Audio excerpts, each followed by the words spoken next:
2 মিনিটে খাসির মাংস ভাবা যায়, কিন্তু আজকের ভাবিয়েই ছাড়বো। একটা খাসির মাংসের ভিডিও করতে লেগেছে প্রায় 20-25 মিনিট, তাও কেটে ছেটে, কিন্তু সেটা আমি তোমাদের সাথে শেয়ার করলাম মাত্র 2 মিনিটে। দেখতে পাচ্ছ বন্ধুরা, আদা রসুন পেঁয়াজ টমেটো কাঁচা লঙ্কা সব একসাথে কি সুন্দর করে একদম কষা কষা করে নিয়েছি। তার উপরে দেবো কি বলো তো, হলুদ গুঁড়ো লঙ্কার গুঁড়ো দিয়ে আরও ভালো করে নাড়িয়ে দেবো।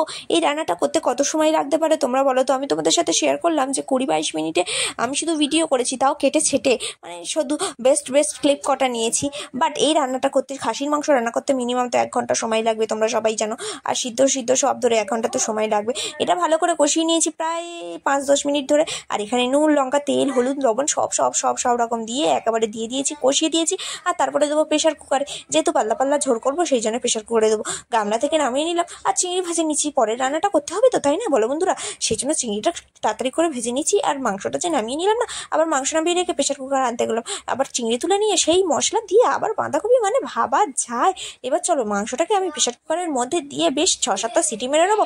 তারপর গলা খাসির মাংসের ঝোল দিয়ে গরম গরম ভাত খেয়ে নেবো। তো দেখতেই পাচ্ছ মাংসটা আমি এখানে দিয়ে দিলাম প্রেশার কুকারের মধ্যে। তারপর আমার হয়ে গেল মাংসটা রেডি। বেশ 6-7টা সিটি মারলাম, তারপর মাংসের ঝোল হালকা হালকা পাতলা ঝোল। রবিবারের দুপুরে আর কি চাই বলো বন্ধুরা? মাংসের রিচ খাবার থেকে কিন্তু পাতলা ঝোলটা আমার খেতে খুব ভালো লাগে। আর আমার